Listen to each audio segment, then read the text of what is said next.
Bonjour, la séquence numéro 3 va porter sur la notion du sous-développement. Bien sûr, au niveau de la partie numéro 4, le développement et les perspectives d'évolution.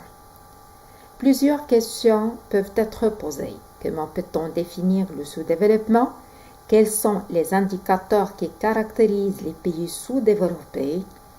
Quels sont les facteurs explicatifs du sous-développement et quelles sont les stratégies adoptées par les pays sous-développés pour surmonter leur sous-développement?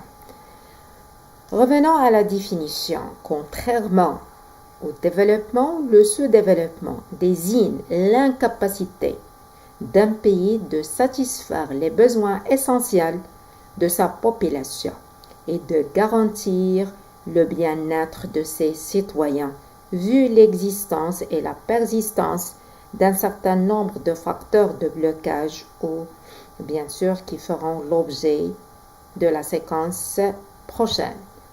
La notion du sous-développement ou le concept sous-développement est utilisé dans le langage de l'économie en 1950, juste après la fin de la Seconde Guerre mondiale, pour désigner les pays pauvres par opposition aux pays riches, industrialisés et développés. Ce concept a été remplacé par d'autres expressions. Alors, on parle dans ce cadre des pays du tiers-monde, à leur dénomination dépassée après la chute du système socialiste. Pays de la périphérie, c'est une dénomination du courant marxiste. Pays du Sud, c'est une dénomination géopolitique. Pays dépendant. Donc, on constate quand même qu'il y a une pluralité de terminologie qui désigne les pays sous-développés. Alors, passons maintenant à un point très important au niveau de cette séquence, les indicateurs du sous-développement. Alors, ce point fait souvent l'objet d'une question dans le national ou dans les contrôles continus.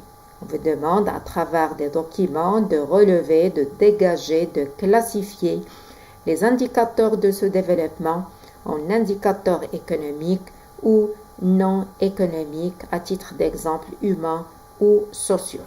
Sur le plan économique, les pays sous-développés se caractérisent par une croissance économique souvent faible et irrégulière, c'est-à-dire dépendante aux aléas climatiques, le cas par exemple du Maroc, ou tributaire à la volatilité de prix des matières premières et des ressources énergétiques exportées par ces pays.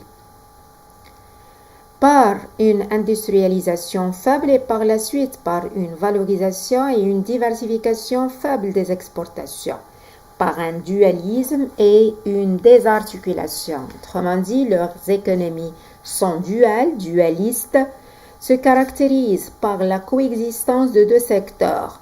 Dans l'industrie, par exemple, dans l'agriculture, dans le secteur tertiaire, on parle industrie moderne, par exemple, industrie traditionnelle, agriculture moderne, agriculture traditionnelle. Donc, on parle ici de deux secteurs. Le premier moderne, plus compétitif, plus productif. Sa production est destinée au marché, que ce soit national ou international, alors que le second, c'est traditionnel, peu productif, moins compétitif. Sa production est destinée à l'autosuffisance.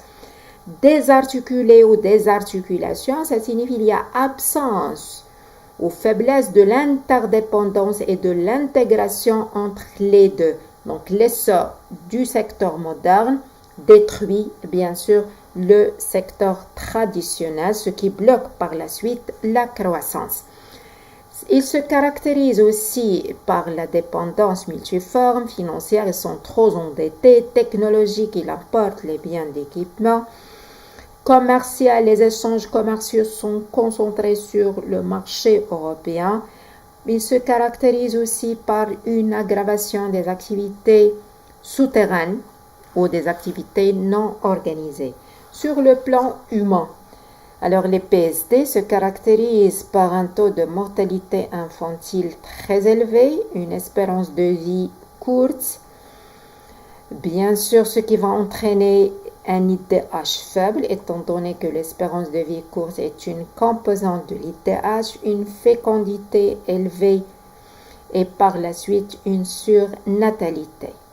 Parmi les indicateurs sociaux, on cite à titre d'exemple les inégalités sociales et spatiales, la pauvreté, un taux d'analphabétisation élevé, un taux de scolarisation faible, de la famine, de la malnutrition, de la sous-alimentation, aggravation du chômage, croissance démographique rapide, abandon scolaire.